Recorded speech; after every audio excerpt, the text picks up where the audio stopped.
은혜로운 찬양 감사합니다. 이제 오늘 우리에게 주시는 하나님의 말씀 함께 나누겠습니다. 구약성경 여호수아 14장 10절부터 15절까지의 말씀입니다.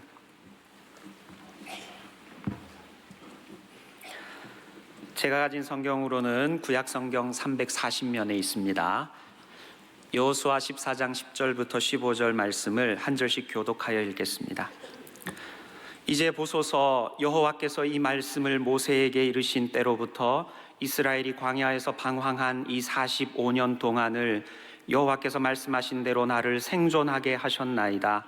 오늘 내가 85세로 돼 모세가 나를 보내던 날과 같이 오늘도 내가 여전히 강건하니 내 힘이 그때나 지금이나 같아서 싸움에나 출입에 감당할 수 있으니 그날에 여호와께서 말씀하신 이 산지를 지금 내게 주소서. 당신도 그날에 들으셨거니와 그곳에는 아낙 사람이 있고 그 성읍들은 크고 견고할지라도 여호와께서 나와 함께 하시면 내가 여호와께서 말씀하신 대로 그들을 쫓아내리이다 하니 여호와가 여분네의 아들 갈렙을 위하여 축복하고 헤브론을 그에게 주어 기업을 삼게 하매 헤브론이 그니스 사람 여분네의 아들 갈렙의 기업이 되어 오늘까지 이르렀으니 이는 그가 이스라엘의 하나님 여호와를 온전히 쫓았음이라. 헤브론의 옛 이름은 기럇 아르바라. 아르바는 아낙 사람 가운데에서 가장 큰 사람이었더라. 그리고 그 땅에 전쟁이 그쳤더라. 아멘. 우리는 순례길을 살아가는 인생입니다. 오늘 찬양도 했습니다마는 우리는 이 땅을 살아가면서 우리는 과거와 현재와 미래에 대한 통찰력이 필요합니다. 전체를 보는 시각이 필요합니다. 그것은 바로 이 땅에 살아가면서 우리는 순례자처럼 살지만, 나그네처럼 살지만 우리는 천국에서는 주인처럼 살아갈 수 있는 은혜가 있기를 바라는 것입니다. 이 땅의 삶이 전부가 아닌 것이에요.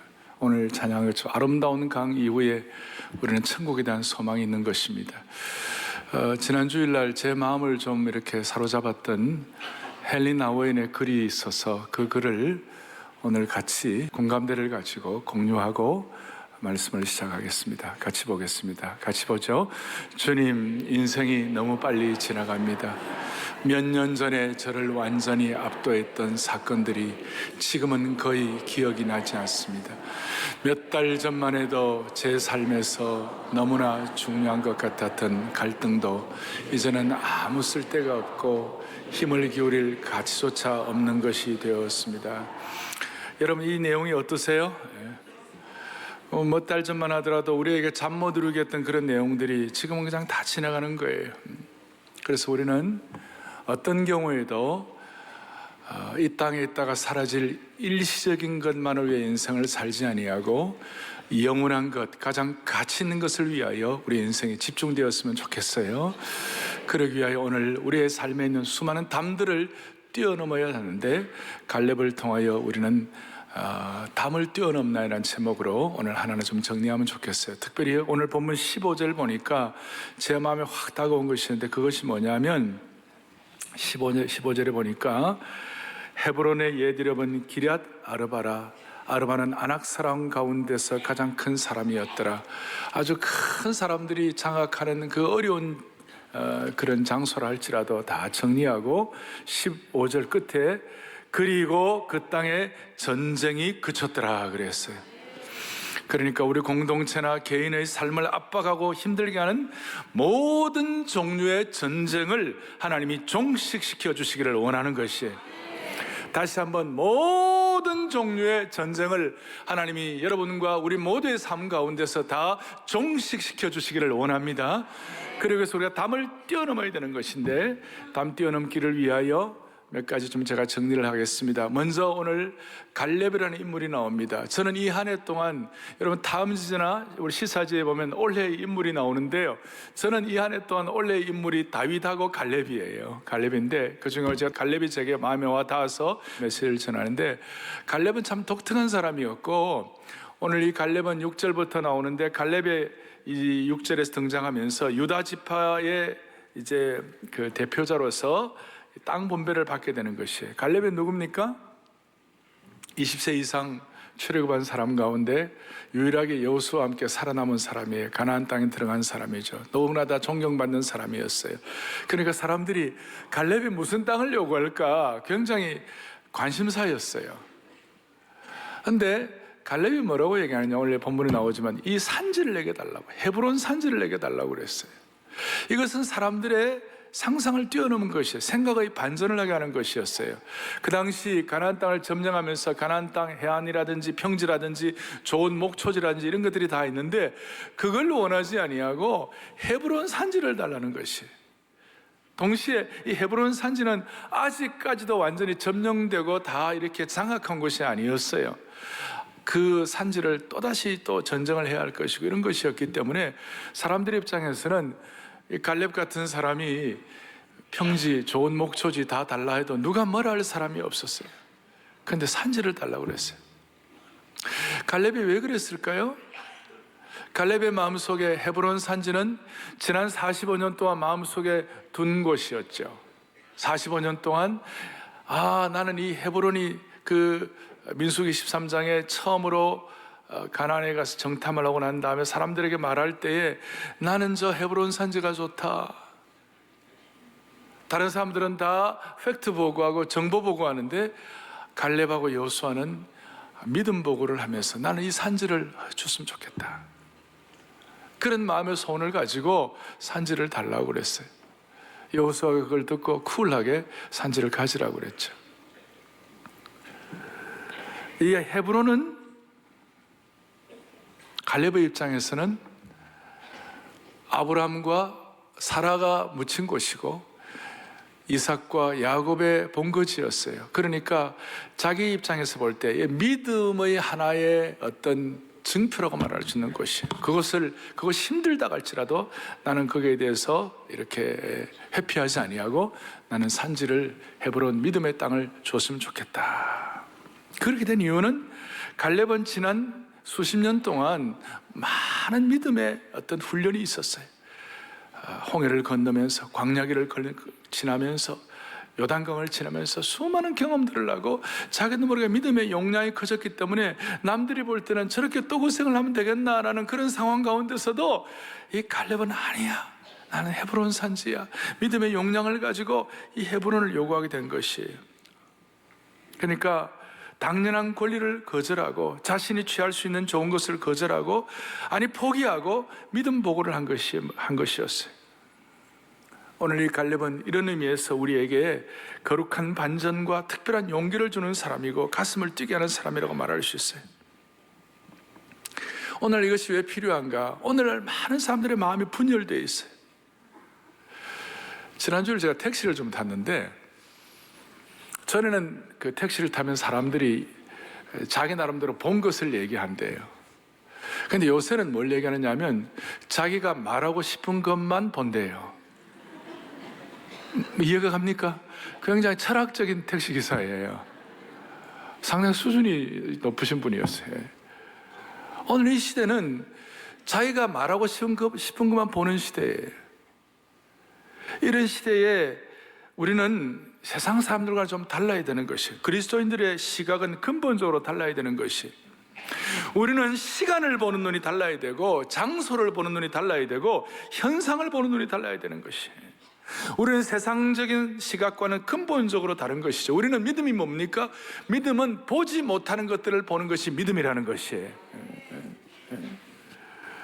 그런 마음으로 우리가 오늘 몇 가지 담을 좀 뛰어넘는 시각을 갖도록 하겠습니다. 첫 번째는 6절에 보니까 갈렙에 대해서 이렇게 나와 있습니다. 갈렙은 그때 유다 자손이 길갈 중에 나오는데 여호수아에게 나왔을 때 그니스 사람 여분네의 아들 갈렙이라고 그랬어요. 이건 뭐냐면 그니스 사람이란 것은 정통 히브리 사람이 아니었다 이 뜻이에요. 이방 사람의 피를 가졌다 그런 뜻이에요. 그니스 사람. 그러니까 정통 히브리 사람이 아닌데 나중에 유다 지파의 대표를 뽑았을 때에 갈렙을 대표로 삼을 정도로 자기의 혈통이나 자기의 출신을 담을 뛰어넘었다 그 뜻이에요. 첫 번째로 우리가 뛰어넘어야 할 담은 혈통의 담, 이미 결정된 담을 뛰어넘는 축복을 주시기를 바라는 것이. 여러분, 유다 지파는 어떻게 보면 영적으로 보면 12지파 가운데 이스라엘 백성들의 장자 지파였어요. 유다의 홀이 있는 곳이, 홀, 그 고난이 있는 곳이고, 거기서 다윗 왕국의 혈통이 이어진 것이죠. 그 최고의 지파의 가장 대표적인 사람이 그니스 사람 갈렙. 갈렙이라는 이름 뜻도 본래 보면요, 여러분, 개라는 뜻이에요. 안 놀라시는데요, 개. 어떻게 자기 자식 이름을 유대인 사람들이 함부로 개라고 붙이겠어요? 유대 사람들은 이름에 대한 굉장히 중요하게 생각하는 그런 민족인데, 그리고 유다는 순혈주의가 간고한 그런 나라 아닙니까? 그 순혈주의, 그것도 유다 지파에 거기서도 대표가 되었으니 이 보통 담을 뛰어넘은 것이 아니에요. 하나님의 나라는 우리가 생각하는 모든 혈연, 지연, 학연의 한계를 뛰어넘는 놀라운 속성이 있는 것이 하나님의 나라인 것이에요. 저와 여러분들이 갖고 있는 어떤 선입견, 지연, 학연, 혈연, 어떤 모든 전통으로 내려오는 이런 것들을 뛰어넘을 수 있는 안목과 능력을 오늘 받아야만 되는 것이에요. 왜 그런지 아세요? 복음이 들어가면 율법 세계의 특징은 사람을 평가하고 사람을 어떤 지연, 혈연, 학연으로 몰아넣는 것이에요. 그런데 복음의 세계는 그것을 뛰어넘는 것이에요. 차별하는 율법 세계와 차별 없는 복음의 세계가 완전히 대조적으로 펼쳐지는 것입니다. 오죽하면 골로새서 3장 11절에 이런 말씀이 있어요. 같이 보죠. 거기에는 헬라인이나 유대인이나 할레파나 모할레파나 야만인이나 스구디안인이나 종이나 자유인이나 뭐예요? 차별이 있을 수 없다. 오직 그리스도는 만유시요 만유 안에 계시니라. 할렐루야. 율법은 야만인의 단순성, 야만인의 야만성을 질타하지만, 또 율법은 헬라인의 교양을, 지성인의 교양을 강조하지만, 복음은 그 야만성과 교양성을 뛰어넘는다는 것이에요. 얼마나 놀라운지 몰라요. 그럼에도 교회에 나오는 많은 분들이 인종이나 지역이나 문화에 따라서 사람들을 구별하고 차별하는 율법 세계에서 벗어나지 못한다면 그것은 담을 뛰어넘는 것이 아니에요. 근데 복음이 들어오면 이런 것들이 다 정리가 되는 것이에요. 순수한 복음이 들어오면 어떤 일이 벌어지는지 압니까? 누가복음 13장 29절에 보니까 다 같이 읽겠습니다. 사람들이 동서남북으로부터 와서 하나님의 나라 잔치에 참여한다. 나는 너무 놀라워요. 오늘 이 하나주시의 본당에 있는 모든 분들은 많은 저는 여러분들의 과거를 다 모르고, 우리는 모두가 다 서로 지역 지방적으로도 또 우리 다른 데서 다 오신 분들이고, 또 지성적으로도 다 배운 것이 다 다른지도 몰라요. 그런데 한 가지 아는 것이 있어요. 여러분들 모두는 동서남북으로부터 와가지고 하나님 나라의 복음의 만찬에 참여하는 분들이에요. 복음의 디너에 참여하는 분들이에요. 복음의 잔치에 참여하는 분들인 것이에요. 여기는 차별이 있을 수가 없는 것이에요. 우리의 마음속에 추호라도 어떤 차별하는 생각, 이런 것들이 있으면 다 날려버려야 되는 것이에요. 저 요단강에 흐르는 물에 다 던져넣기를 바랍니다. 그래야 순전성이 회복되는 것이고, 이 복음의 세계에, 복음의 그 만찬에 초대되어 오는, 복음의 만찬에 초대하는 이 놀라운 능력, 그 복음의 잔치에 우리가 함께 참여하게 될 때 거기에 기쁨이 있고, 거기에 능력이 나타나고, 거기에 설레임이 회복되게 되는 것이에요. 복음의 만찬의 주인공이 되는 순간 민족의 차별, 국적의 자랑, 관습, 혈연과 지연, 학연 모든 것이 무익하게 되는 줄로 믿는 것이에요. 사랑의 교회는 이러면 스펙트럼이 넓은 교회가 되었으면 좋겠어요. 그러면 갈렙이 어떻게 이렇게 할 수 있었을까? 어떻게 이렇게 그 그니스 사람 순혈주의의 강고한 벽을 깨뜨릴 수 있었을까? 여러 가지 우리가 거기에 대한 어떤 그 원인을 발견할 수 있지만, 딱 한 가지를 정리한다면 14절에 나와 있어요. 갈렙이 뭐라고 나와 있습니까? 그가 이스라엘 하나님 여호와를 뭡니까? 온전히 쫓았다. 온전히, 순수하게. 그의 마음, 그의 감정이 순수하게 하나님만을 쫓았다. 그는 한 번도 모세를 비방하는 무리에 끼인 적도 없었고, 금송아지를 섬기면서 무력에 오염된 적도 없었고, 순수하게 하나님을 쫓았다. 순전하게 하나님을 쫓았다. 그것 때문에 그는 이스라엘 민족의 대표적인 유다 지파의 수장이 될 수가 있었던 것이에요. 오늘 저는 이걸 보면서 묵상을 한 것 가운데 룻이 그랬어요. 룻은 모압 여인이었어요. 모압 여인은 이스라엘 백성들이 볼 때는 뭐 완전히 이방인의 개같이 취급하는 그런 족속이에요. 그런데 룻의 마음 하나는 딱 하나, 하나님을 향하여 순수하게 쫓는 것이, 어머님의 하나님이 내 하나님이 되고, 어머님이 가시는 곳에 내가 가고, 어머님이 죽겠다면 나도 거기에 가서 죽겠고, 어머니가 따라가는 내가 언제든지 가겠다고 순전하고 순수한 마음, 그것이 모압 여인 룻을 예수님의 족보에 편입되는 역사적 사건을 경험하게 만들어주신 것이에요. 하나님 아버지, 시간이 지날수록 우리에게는 이 순전성, 순수성을 온전히 주님을 쫓는 은혜를 허락하여 주십시오. 이 예배에 와가지고 그것이 회복되기를 원하는 것이에요. 두 번째, 갈렙은 어떤 장벽을 뛰어넘었습니까? 오늘 보니까 갈렙이 뭐라고 그랬습니까? 10절에 보니까 지금 내 나이가 이제 뒤에 85세가 되었다. 갈렙의 나이가 몇 살이에요? 85세. 이 가운데는 85세 넘은 분들도 저 여러분들이 계시겠습니다만은 대부분 사람들은 85세가 되면 굳어지기 쉬워요. 고집이 세지기가 쉽고 남 얘기를 잘 듣지 않아요. 사람들이 나이가 들면 과거에 대한 자기 나름의 확신 때문에 발목 잡혀가지고 현재 가슴 뛰는 삶을 살지 못할 때가 많아요. 제가 요즘 프레임이라는 말을 많이 쓰는데, 많은 사람들이 한 생애를 살아오면서 그 나름 살아온 삶의 프레임에 다 갇혀 있을 수가 있어요. 그런데 성경은, 특별히 구약은 신기하게도 하나님이 사람을 뽑을 때에 구약에서는 늦은 나이에 부르는 사람들이 많았어요. 대표적으로 아브라함을 75세 부르시고, 그리고 100살 때 철들었어요. 100살 때 드디어 철들었어요. 오늘 암예배 때는 100살 때 철들었다 그러니까 아멘 그렇다. 그래서 제가 그랬어요. 100살까지 기다리지 말게 해주옵소서. 내가 그랬어요. 근데 아브라함도 그랬고, 하나님 모세를 쓸 때도 40세에 이제 광야 생활하고 80세에 하나님 모세를 부르는 것이에요. 물론 상대적으로 젊을 때 부르는 분도 있지만 하나님의 역사는 나이를 초월한다는 것이에요. 그리고 하나님 주시는 꿈과 사명이 있는 한 나이는 숫자에 불과하다는 거 잘 아셔야 되는 것이에요. 그러니까 오늘 갈렙은 나이를 초월하고 나이의 담을 뛰어넘을 수 있었던 것이에요. 그러니까 여기서 이제 한 가지 우리가 주목할 것은 그것이 나이가 되었다, 이게 중요한 게 아니고, 한 가지 제가 속으로 질문하는 게 어떻게 85세가 될 때까지 40세의 사명과 꿈을 받고 난 다음에 45년간 한결같은 집중력을 유지할 수 있었을까? 한결같이 그 꿈을 희석시키지 않을 수 있었을까?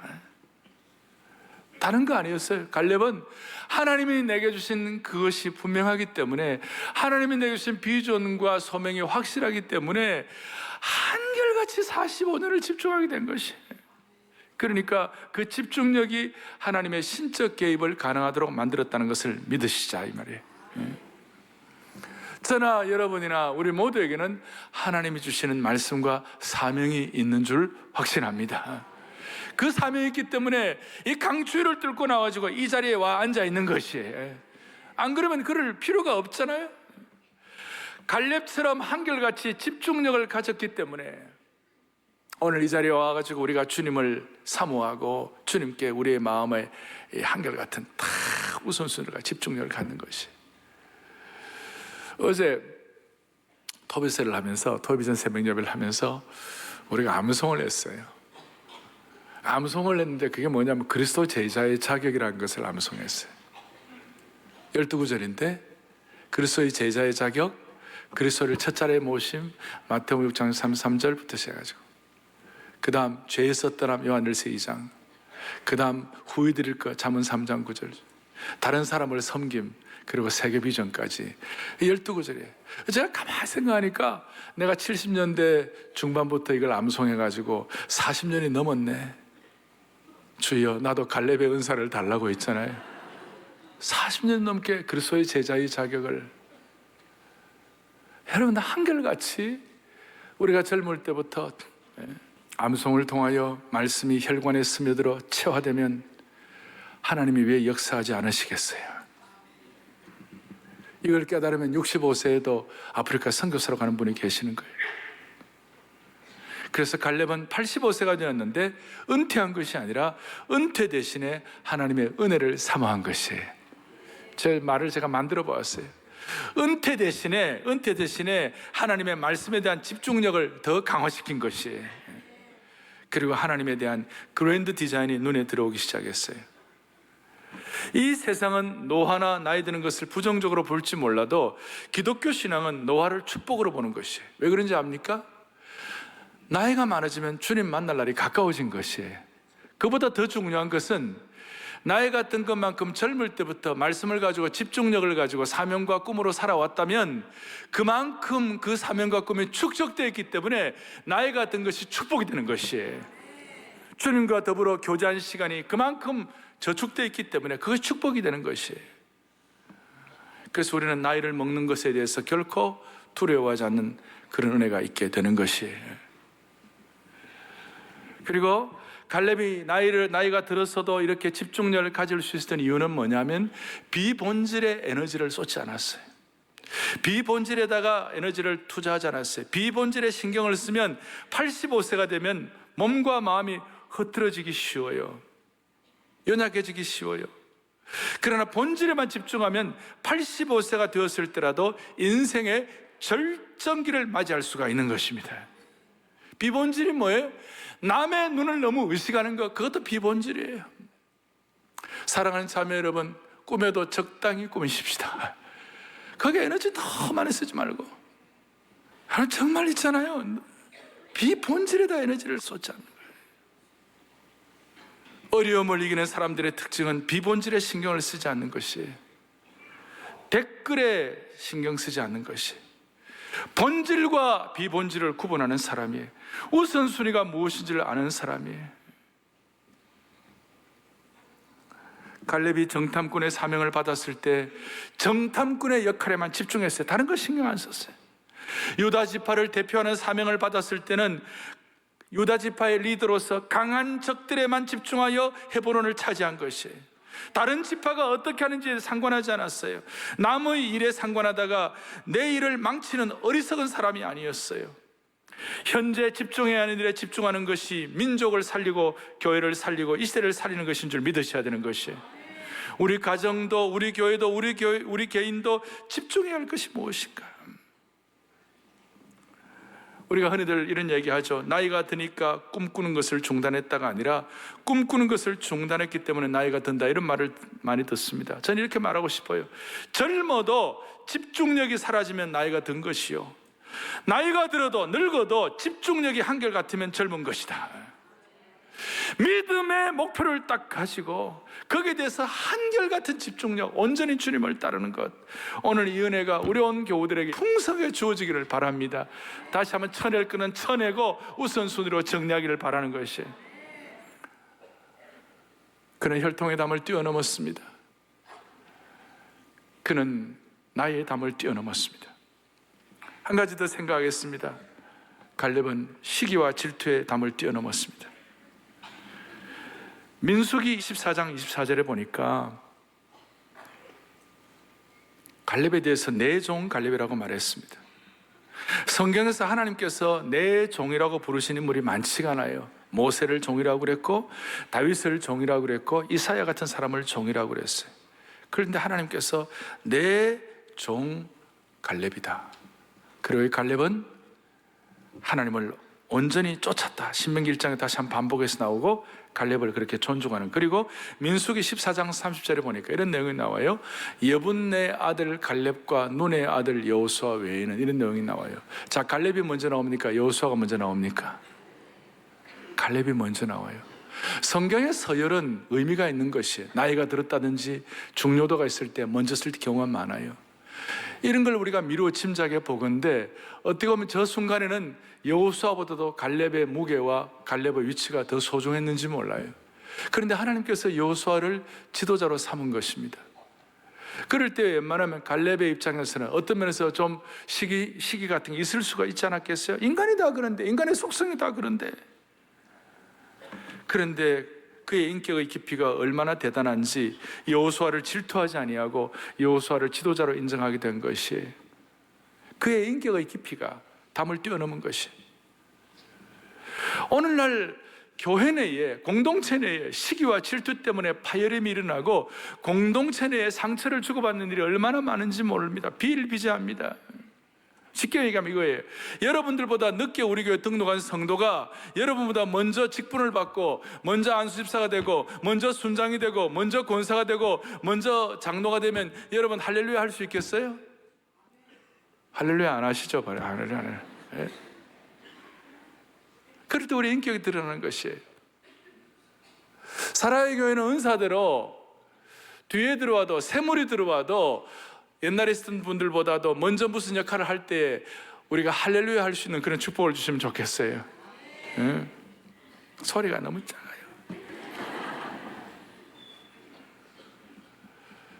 여러분, 창세기부터 인간의 가장 심성에 자리 잡고 있는 죄성은 뭐냐면 시기와 질투였어요. 시기와 질투로 인해서 인류의 역사가 바뀌게 된 겁니다. 가인이 아벨을 질투하여 살인하였고, 사라가 하가를 질투해가지고 어려운 일이 생겼고, 미리암과 아론이 모세를 질투해가지고 문제가 생겼고, 사울 왕이 다윗을 질투해가지고 자기 왕대가 끝난 거예요. 하만이 모르드게를 질투하였고, 바벨론의 방백들이 다니엘을 질투하였고, 무엇보다도 이스라엘의 종교 지도자들이 예수님을 십자가에 못 박도록 빌라도에게 시기와 질투로 넘겨줘가지고 그런 역사가 있는 거예요. 대한민국의 왕비 열전을 보십시오. 그 궁중암투를 보십시오. 장희빈의 시기 질투를 보십시오. 제가 이렇게 장황하게 많이 말씀드린 이유가 뭐예요? 이 시기와 질투 때문에 이것이 결국은 자기에게 나중에 부메랑으로 돌아오는 걸 사람들이 모르고, 남들의 불행을 내심으로 바라면, 속으로 바라면 그것이 나중에 부메랑처럼 자기에게로 돌아오는지도 모르고, 한국 사회는 이 경쟁과 질투 이런 것들이 있어가지고 화가 나 있고 이런 것들이 있어가지고 우리의 마음에 좀 소원을 가지고 정말 이 시기와 질투의 답을 뛰어넘게 하여 주십시오. 저는 이 삼국지에 유비하고 관우하고 장비라는 인물들이 나오는데 다 뭐 타고난 인물들이에요. 빼어난 사람들이지만 저는 삼국지에 나오는 세 인물들 가운데 제가 제일 좋아하는 인물이 누구냐? 세 사람이 아니고 조자룡이에요. 조자룡이 왜 좋으냐? 조자룡은 남을 성공시킨 사람이에요. 그래서 저는 조자룡이 아니라 오자룡이 되기를 바라는 것이. 저는 남들을 정말 성공시킬, 여러분 정말 박자룡이 되시고 김자룡이 되어 주시기를 바라는 거예요. 시기와 질투는 경계해야 됩니다. 그래서 성경은 이걸 투기하는 자는 하나님의 나라를 유업으로 받지 못한다고 그랬어요. 베드로 사도는 베드로전서 2장에 보니까 모든 시기와 질투의 말을 버리고 갓난아이들 같이 순전하고 신령한 자들을 사모하라고 그러신 거예요. 질투가 왜 나쁜지 압니까? 질투는 우리의 시야를 왜곡시키는 겁니다. 우리 모두에게 있는 속성이에요. 질투는 우리에게 진정한 가치를 볼 수 없게 만드는 것이에요. 질투는 우리가 부여받은 능력을 왜곡시키는 것입니다. 남들이 갖고 있는 것을 부러워하기만 하고 질투하기 때문에 자신이 가진 것에 대한 감사가 사라지는 것입니다. 그래서 질투는 행복한 삶에 있어서 치명적입니다. 질투는 감사하는 마음을 파괴시키기 때문에, 질투는 이웃 사랑을 하는 데 있어서 인색을 하게 하고, 그래서 질투는 평온한 삶을 깨뜨리는 것입니다. 다시요, 질투하는 사람은 내심 남의 불행을 바라는 것이기 때문에 결국은 그것이 나에게 부메랑으로 돌아온다는 것이에요. 질투는 하나님이 내게 주신 은사를 감사하지 않기 때문에 하나님을 슬프게 만드는 것입니다. 질투는 다시요, 질투 때문에 감사가 없어지는 것이. 감사가 없어지면 통찰력이 사라지고 전체를 보는 시각, 과거와 현재와 미래를 보는 시각이 없어지는 것이에요. 오늘 이만큼 우리에게 하나님께서 은혜를 주셨기 때문에, 우리의 속성이 죄성 때문에 질투의 감정, 시기 질투가 있다 하더라도 우리는 남 잘 되는 거 기뻐하고, 그래서 같이 잘 되는 한국 민족의 이 속성이 좀 DNA가 새로워질 수 있도록 하나님이 저와 여러분들을 사용해 주시기를 원합니다. 이런 얘기가 있습니다. 시기와 질투가 얼마나 영혼을 갉아먹는 치명적인 독인지 고대 그리스에서 전해온 내용입니다. 한 육상 선수가 경기에서 2등을 했습니다. 그는 죽을 고생 끝에 결승선에 섰지만 군중은 2등한 사람에게는 관심이 1등한 자에게만 환호를 보냈습니다. 며칠 후에 시내 한복판에서 이 우승자를 기리는 큰 석상, 그 석상이 세워졌어요. 시기와 질투가 2등한 이 사람의 영혼을 장악하기 시작해가지고 그는 밤마다 그 석상으로 향했어요. 동상으로 향했어요. 그리고 그 석상의 기초로부터 조금씩 끈을 가지고 파내기 시작했어요. 그러던 어느 날 밤 그가 석상의 한 조각을 더 파내는 순간에 동상이 그 큰 소리를 내면서 앞으로 쓰러졌고, 질투와 시기로 대리석 조각을 파던 사람을 덮쳐가지고 그 자리에서 2등한 사람이 죽고 말았어요. 그러나 사실 죽은 것은 끈을 든 그 사람이 그 석상에 무너진 순간에 죽은 것이 아니라 질투와 시기로 석상의 대리석 조각을 조금씩 파낼 때부터 서서히 죽어간 것이라고 말할 수 있습니다. 결국 그를 죽인 것은 질투의 무게라고 말할 수 있는 것이, 오늘날 우리는 시기와 질투가 우리의 인생을 서서히 깔아먹다가 어느 순간에 자신을 덮쳐 자신을 죽게 만드는 사실을 철저히 우리가 기억하고 이것을 절감하는 축복이 있기를 바랍니다.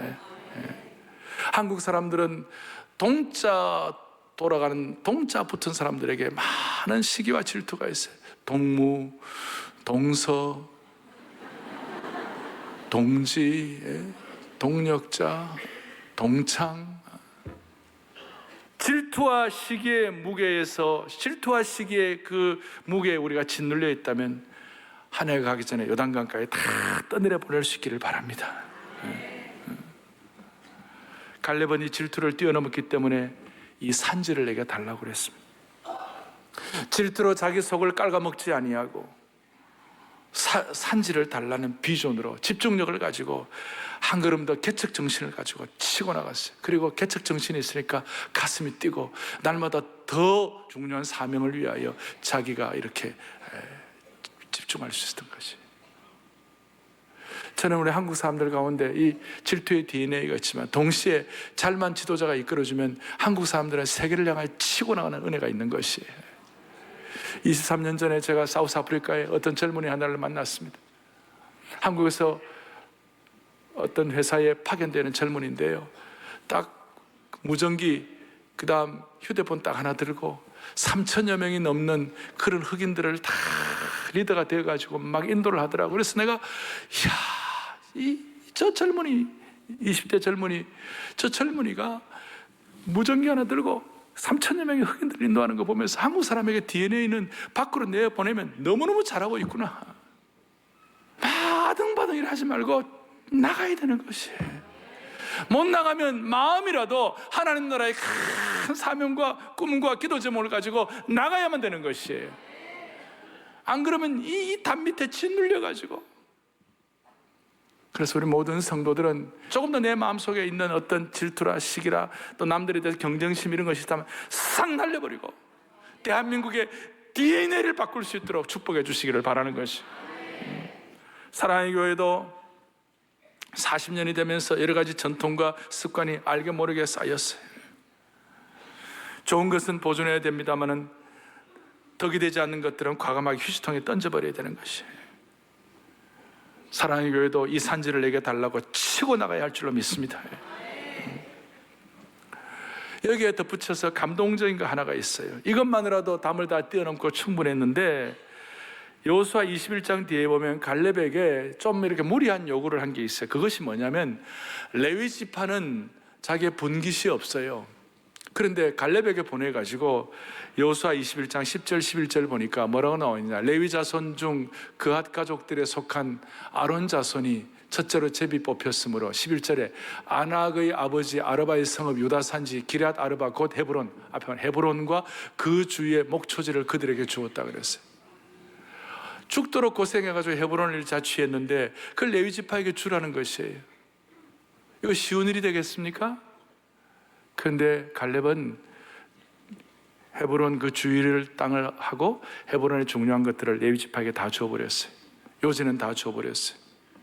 갈렙은 자기가 헤브론을 점령하고 당연히 거기서 살 권리가 있었는데 그 땅을 레위 자손에게 주라고 하시니까 갈렙은 말씀에 순종하여 헤브론과 그 주위의 목초지를 주게 된 것이 갈렙의 놀라운 인격이 드러나는 것이 나눔이에요.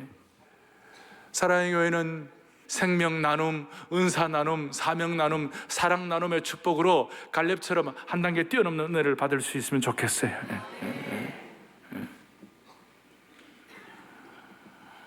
여러분과 저에게 주신 우리가 주님 앞에 기도해야 할 산지가 무엇인지 갈렙을 통해 다시 한번 이 산지가 무엇인지 다시 한번 정리하고 갈렙처럼 룻처럼 순전하여 복음의 영광을 위하여 쓰임받는 주의 종들 되었으면 좋겠습니다.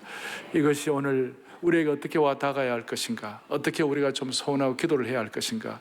제가 기도가 묵상하다가 갈렙은 BC 1500년 전쯤 사람인데 1세기에 1500년쯤 지나가지고 그 1세기의 시대의 암흑을 밝힌 갈렙과 룻과 같은 역할을 하는 사람 누군가 묵상하다가 딱 떠오른 인물이 있었어요. 브리스길라와 아굴라였어요. 아굴라는 1세기의 갈렙 같은 역할을 했구나. 그냥 제가 드리는 말씀이 아니라 로마서 16장 4절을 다 같이 보겠습니다. 함께 보죠. 그들은 내 목숨을 위하여 자기들의 목까지도 내어놓았나니 나뿐 아니라 이방인의 모든 교회도 그들에게 감사하느니라. 아멘. 브리스길라와 아굴라는 하나님의 나라를 위하여, 복음의 영광을 위하여, 하나님의 사람들을 위하여 목숨까지 내어놓았다. 어떻게 보면 참으로 순수하고 온전하게 하나님을 따랐다. 그것 때문에 1세기의 교회가 힘을 얻게 되고 바울 사도가 다시 능력을 갖고 주님의 일을 감당할 수가 있었던 것이에요. 제가 보니까 아굴라라는 이름의 뜻은 독수리예요. 독수리처럼 순발력 있고 비상하는 사람이에요. 브리스길라는 이름을 보니까 전통을 잘 지키는 영적인 저력이 있다는 뜻이에요. 우리가 오늘 부부간에 서로 쳐다보면서 여보, 남편은 아내에게 나는 아굴라처럼 나는 순발력을 가지고 비상할 테니까 당신은 저력을 가지고 영적인 저력을 가지고 우리 가정을 지켜주세요. 또 아내 브리스길라는 남편 아굴라에게 하는 것처럼 아내는 남편에게 여보, 나는 영적인 저력을 가지고 순전하게 룻처럼 갈렙처럼 집중해서 온전히 하나님을 쫓을 것이니 당신은 아굴라처럼 독수리처럼 순발력 있게 하나님을 향하여 비상하여 주시기 바랍니다. 이렇게 서로를 위하여 기도할 때, 서로를 위하여 소원하고 마음 소원 가질 때 하나님은 우리 앞에 있는 수많은 담들을 뛰어넘게 하시고 사랑의 교회와 우리 개인에게 허락하시는 수많은 산지들을 하나님이 허락해 주시리라고 믿습니다. 우리 하나님 앞에 이런 마음의 손을 가지고 두 손을 다 펼치고 이 산지를 내게 주소서. 주님 앞에 오늘 모든 한 해의 모든 어려운 것들은 다 전부 다 요단 강물에 다 보내버리게 하시고 이 산지를 내게 달라고 그런 마음의 소원을 하면서 마무리를 하겠습니다. 시편 18편 29절 한 절만 같이 우리 또박또박 같이 한번 29절만 같이 하겠습니다. 내가 주를 의뢰하고 적군을 향해 달리며 내 하나님을 의지하고 담을 뛰어넘나이다. 아멘. 내 하나님을 의지하고 담을 뛰어넘도록 하나님 불쌍히 여겨 주시옵소서. 우리 교회 성도들 모두가 다 이런 마음 가지고 갈렙처럼 룻처럼 브리스길라처럼 아굴라처럼 하나님 앞에 쓰임받기를 바랍니다. 손을 다 펼치시고 이 산지를 내게 주소서. 이 산지를 내게 그날에 주께서 말씀하신 이제 내가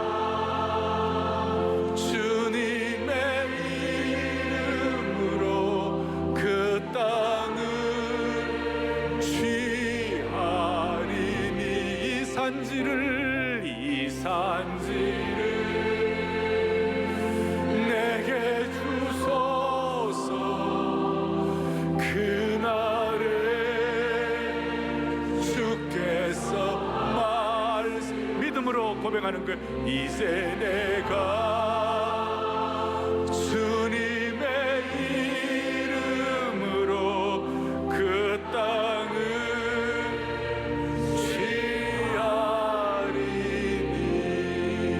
취하리니. 기도하시겠습니다. 하나님 아버지, 오늘 이 말씀이 우리의 영혼의 피가 되고 살이 되게 하여 주시옵소서.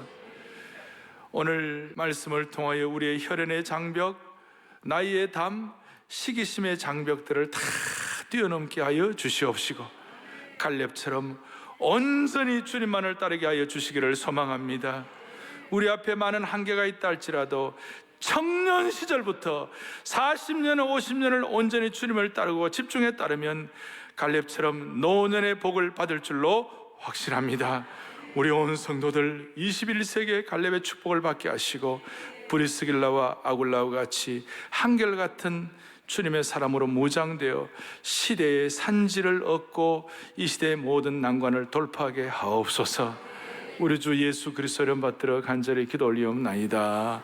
아멘. 다 일어나셔가지고 찬송가 나의 갈 길을 다 가도록 찬송하고 이 산지를 내게 주소서 한 번 더 찬양하겠습니다.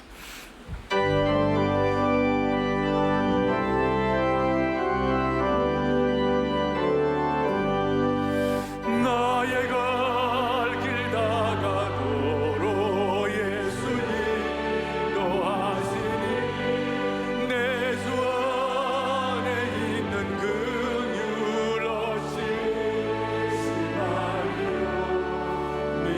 믿음으로 사는 자는 하늘 위로 받겠네.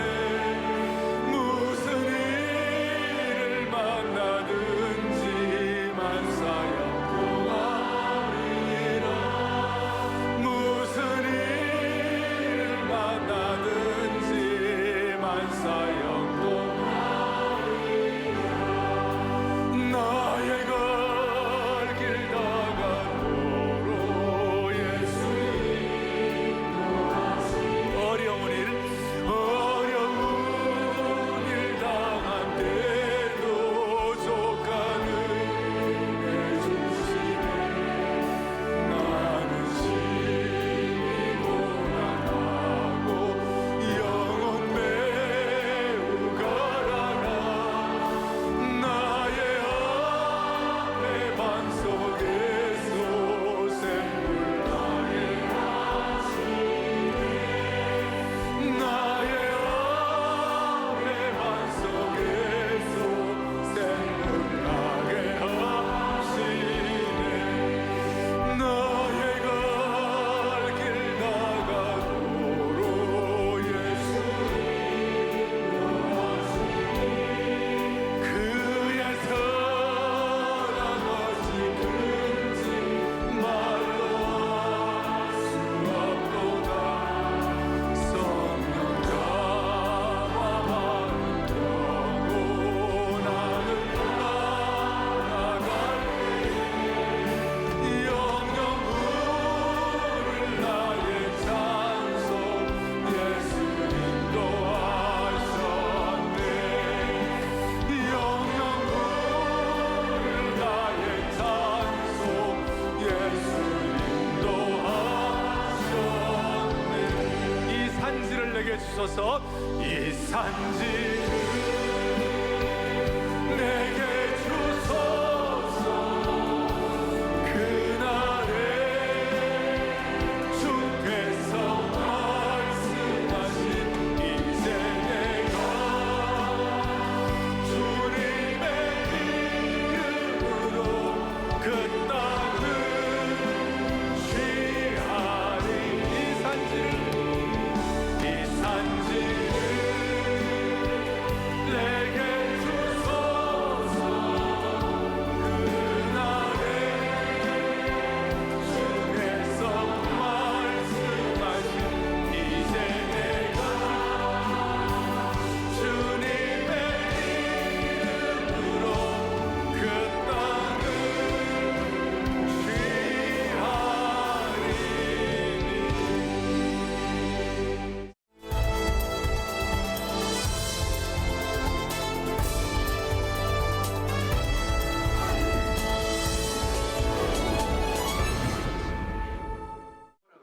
지난 23일 주일 예배는 구세주의 탄생이 확실하도다라는 제목으로 누가복음 2장 10절과 11절 말씀으로 드려졌습니다. 오정현 목사는 초불확실성의 시대를 사는 현대사회에서 베들레헴이라는 확실한 장소에 가난하고 힘든 주의 백성들을 위해 오셔서 그리스도 주가 되심을 믿으면 하나님과의 평강, 자기와의 평강, 이웃과의 평강을 선물로 주실 것이라고 전했습니다. 성탄절에는 2018 성탄 축하 예배와 유아 세례식으로 온가족 연합 예배로 드려졌습니다.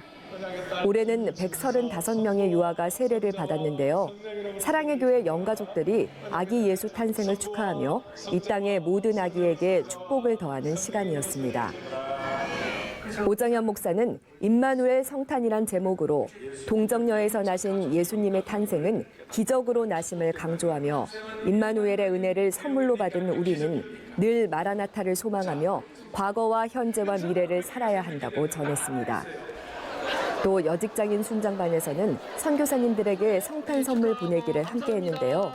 순장과 순원들이 각자 준비한 선물과 손편지를 상자에 넣고 선교지를 향한 사랑을 담았습니다. 예수님께서 인간의 몸을 입고 이 땅에 오신 날, 영광스러운 성탄의 기쁨을 기념하는 성탄 예배는 믿음의 4대가 함께 예수 그리스도의 임재하심을 감사하는 은혜로운 시간이었습니다. 지난 22일 열린 사랑의 교회 창립 40주년 기념 메시아 대연주회에서 제1부 예언과 탄생, 제2부 순환과 속죄, 제3부 부활과 영생으로 구성된 핸델의 오라토리오 메시아의 53곡 전곡이 연주됐습니다. 지휘를 맡은 이기선 장로와 할렐루야 오케스트라의 연주로 진행된 메시아 대합창은 안아주신 본당을 천상의 하모니로 가득 채웠습니다. 특히 44번 할렐루야는 모든 성도가 하나님께 찬양을 올려드리며 수천 명의 성도들과 온 찬양대가 함께하는 귀한 연주가 됐습니다. 여러분, 이 세상에서 교회가 유일한 희망입니다. 그 이유는 뭐냐면 교회의 복음의 능력이기 때문에 그렇습니다. 이 복음을 통하여 오늘 이 핸델의 메시아 자체가 복음인 줄로 믿습니다. 우리 개인과 교회 공동체 이민족에게 오늘 이 메시아 우리 전체의 곡 선포를 통하여 이민족과 우리 개인과 공동체의 새로운 원년이 시작되기를 바랍니다. 사랑의 교회 창립 40주년 기념 메시아 대연주회를 위한 모든 과정이 예배가 되고 주님께 영광 돌리는 대연주회가 되는 은혜가 넘치는 시간이었습니다.